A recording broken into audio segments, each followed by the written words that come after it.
After U.S. House of Representatives Speaker Nancy Pelosi visited Taiwan, China has held its biggest ever show of military force in the air and seas around Taiwan, including the firing of advanced ballistic missiles. Nancy Pelosi's visit to Taiwan has further strained the relations between Washington and Beijing. China sees Taiwan as a breakaway province that will eventually be under Beijing's control again. However, the self-ruled island sees itself as distinct from the mainland, with its own constitution and democratically elected leaders. China's President Xi Jinping has said reunification with Taiwan must be fulfilled and has not ruled out the possible use of force to achieve this. Taiwan, officially named the Republic of China, is a multi-island territory in the western Pacific Ocean. Its de facto capital, Taipei, serves as the seat of government and is the island's largest metropolitan area. Taiwan is approximately 36,197 square kilometers in area and 23.78 million people. Its official language is Mandarin, also known as Standard Chinese. Taiwan is an island at the junction of the East and South China Seas in the northwestern Pacific Ocean, with the People's Republic of China to the northwest, Japan to the northeast, and the Philippines to the south. Taiwan is roughly 100 miles from the coast of southeast China. It sits in the so-called First Island Chain, which includes a list of U.S.-friendly territories that are crucial to U.S. foreign policy. If China takes over Taiwan, many experts suggest that China could be unrestricted to exercise its power in the Western Pacific region that could possibly even threaten U.S. military bases as far away as Guam and Hawaii. But China insists that its intentions are purely peaceful. The first known settlers in Taiwan were Austronesian tribal people, who are thought to have come from modern-day southern China. The first recorded contact between China and Taiwan occurred in 239 CE, when the Chinese emperor sent a 10,000-man mission to Taiwan to explore the island, a fact Beijing uses to back its territorial claim.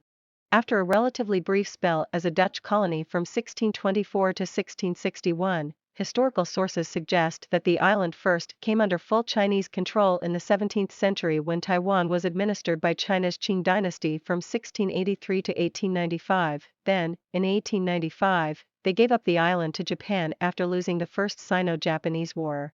China took the island again in 1945 after Japan lost World War II.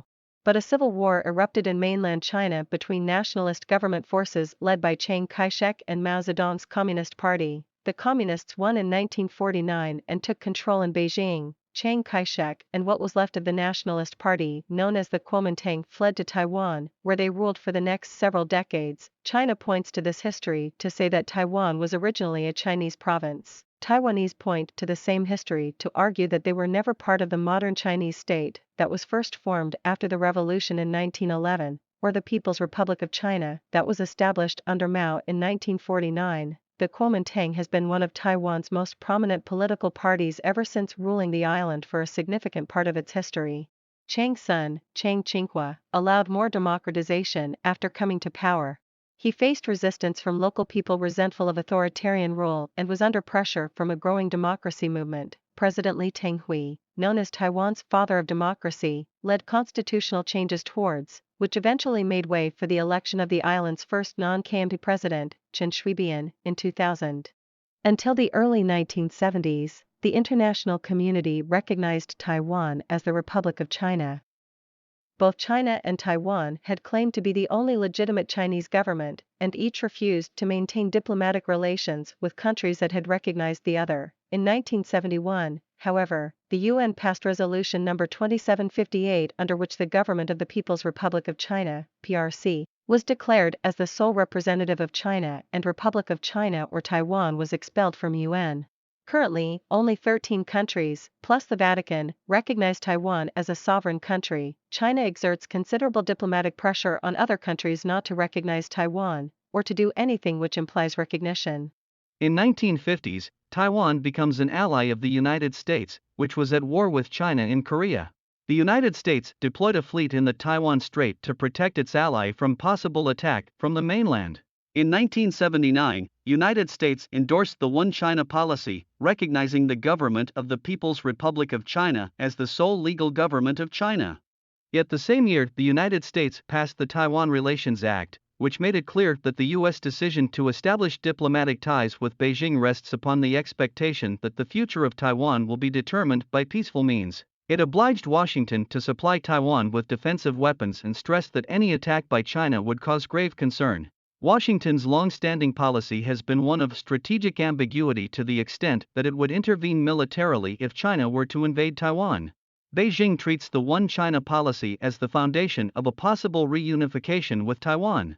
In Taiwan, meanwhile, opinions diverge over the policy. Taiwan's main opposition party KMT says after the 1992 Hong Kong talks, both sides recognized the One China policy, although it maintains each side has its own interpretation about whether this means the Republic of China or People Republic of China are legitimate states. This verbal agreement later became known as the 1992 Consensus. State officials in mainland China are taught that Taiwan is not headed by a president, but by a chief administrator. Beijing does not recognize the Taiwanese national anthem and flag either, and Taiwanese athletes compete as Chinese Taipei at the Olympic Games. Other than Taiwan's geostrategic and geopolitical importance, Taiwan's economy is hugely important. Much of the world's everyday electronic equipment, from phones to laptops, watches and games consoles, is powered by computer chips made in Taiwan. By one measure, a single Taiwanese company, the Taiwan Semiconductor Manufacturing Company or TSMC, has over half of the world's market.